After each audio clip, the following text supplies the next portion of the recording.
Okay, good afternoon, everyone. So today we are going to learn like a very small topic, okay, from the second module itself, the policies and procedures.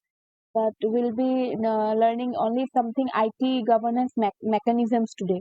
Okay, policies maybe in the next classes we'll be having an idea. So I think only three people. It's okay, but I can start the class. Okay, others will join. Ritik,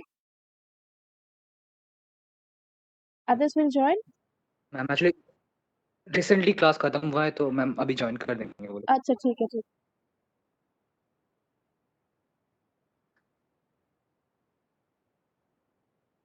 Okay, then I'm waiting for like others to join, like 1 minute. People are joining.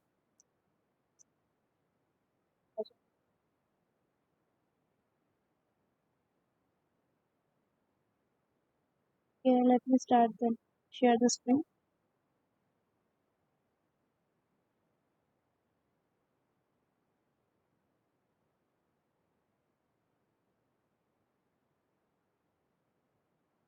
So as I told you, we'll be starting with the second module, just a second part, little bit the purpose and the policies.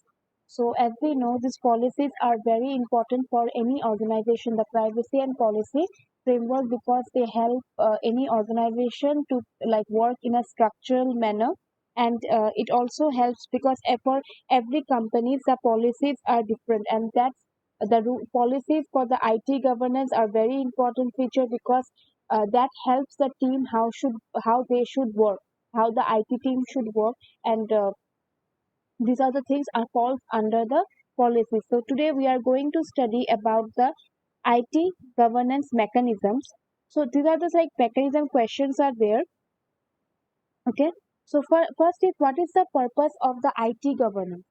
We know that we have studied in module 1 also, the IT governance is basically to keep the interest of the shareholders or the stakeholders, and also that the organization's policies are transparent to any enterprise about the enterprise. So it's very important, so like whatever you are doing in the organization is transparent to its the stakeholders and also to the client, so in order to achieve the business goal, right? So because if you are not, I have any idea like what is happening in your company, in an organization, then why would people get interest in that company, right? So that is why these people lose their customer in that case. That is why what happens to like maintain the interest of the shareholders or the stakeholders, and to benefit the business, we should keep our such kind of mechanisms are should be built, so that our like policies like appear transparent to everyone. So basically it will help the companies to uh, like to process in a structured manner. So these are the like IT five IT decision questions are there. So which like the IT decision which will perform like which will process the IT governance in the organization.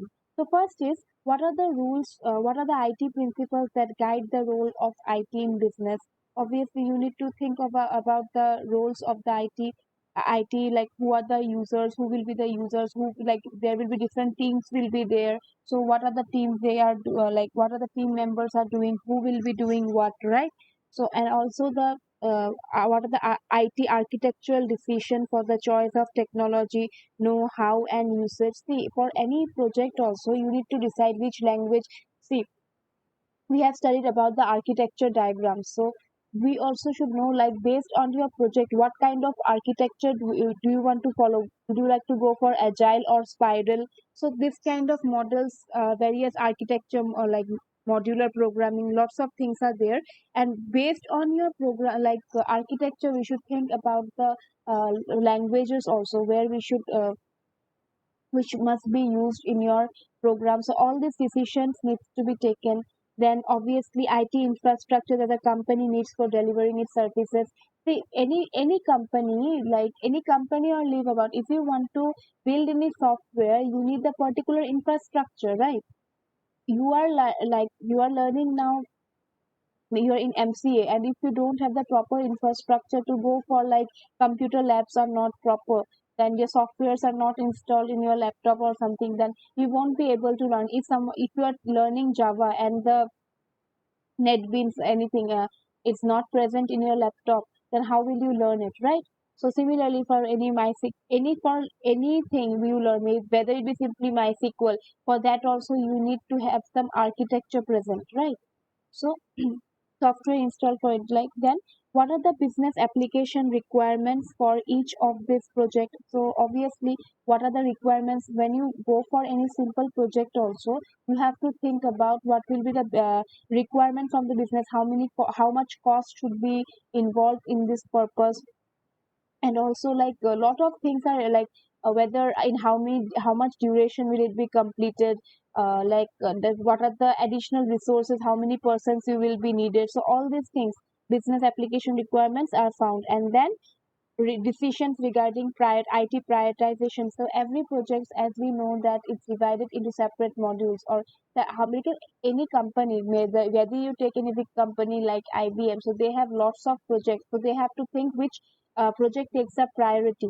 Which they have, like, because they handle many projects, they should think about it. The prioritization should be there. It's not that for a small project which we can take, like we have 1 year time in hand, we'll complete that first and later other we can continue with other. It's not that. We should always consider where the deadline is near, then we should also always like focus on that project, right?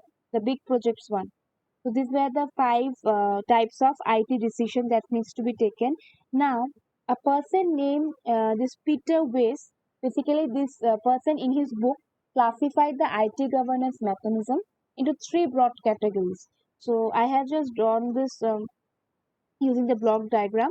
So here the first is the decision making structure, then the second is the alignment process, and the third is the communication approaches. So this decision making structure is basically involves the organization decision. So here, like in the previous classes, we studied about the steering committee, strategic committee. So all this will be involved in this decision making process, right?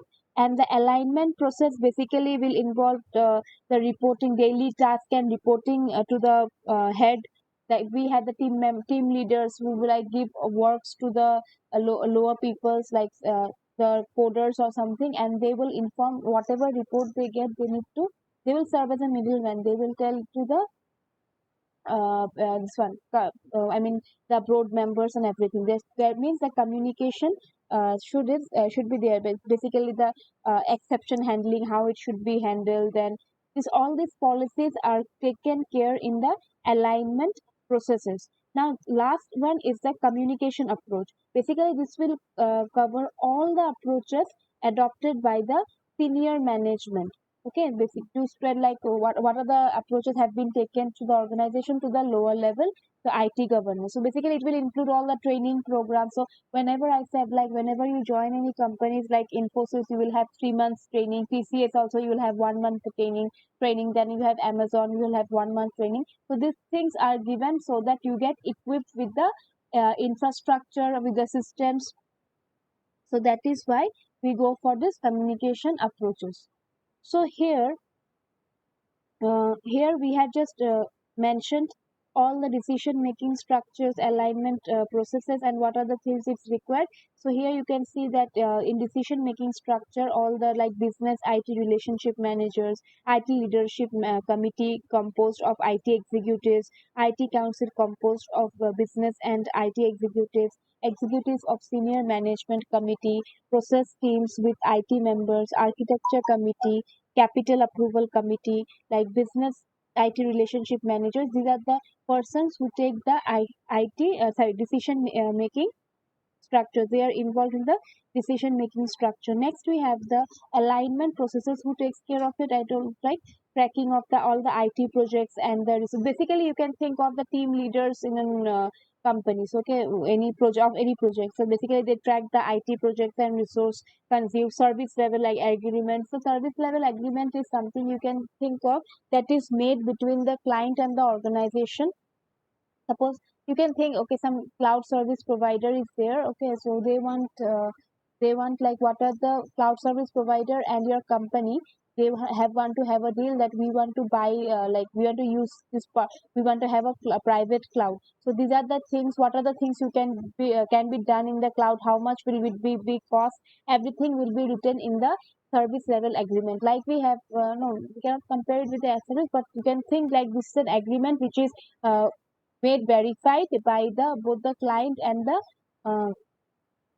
and the provider. This kind of agreements which is made before using the cloud is known as the service level agreement. Next we have the formal tracking, obviously, of IT business value of formal tracking of the business value. So how much your IT project will cost, like business, what will be the, whether it will be in profit or loss. So all these things are thought of here. Then chargeback arrangements. And the last in the communication process where it involves a training program. So always like the office of CIO, that or office of IT governance, work with managers who fail to follow the rules, publicize announcements from senior management, manage and monitor web-based portals and intranets. For all these things will fall under this communication approaches. Okay, so this IT governance basically mechanisms are divided into these three broad categories. Okay, this broad this broad categories was given by a person named Peter Weiss. Okay, in his book.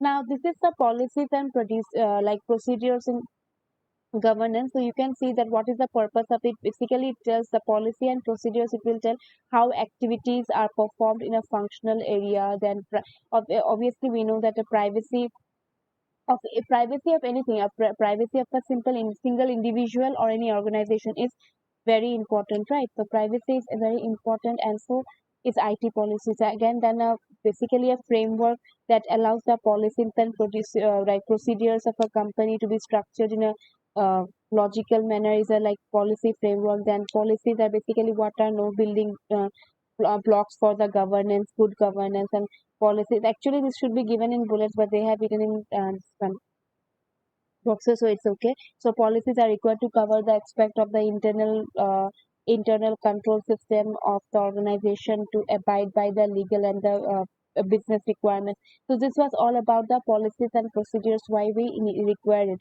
Next we come with the life cycle of policies, but before going to the life cycle of policies, like we have a SDLC, like in software development life cycle, we do have this life cycle of policies too, where we have the steps, like different steps are there: planning, designing, implement, operate, evaluate, uh, then is the dispose or the update one. So basically this I won't like go for this part today, but basically planning means the creation of the IT policy framework. So it basically it's like why we go for this policy to like make it transparent to every stakeholder, so that it's for to minimize the enterprise risk. So all these things, but before discussing for the policies, I want to discuss about the COVID.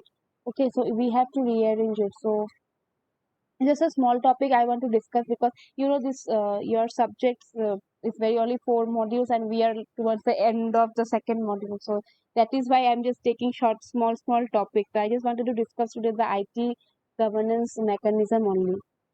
Yeah. So probably in the next class we'll go for this life cycle of policies. Till this point, any confusion? No, ma'am. Okay. See, I know it's like a more like a software engineering, but software engineering you find practical applicability. This one you find nowhere. Probably you should have, if you are some CEO of the company, then it will be helpful. Okay, just wait. Let me take the attendance.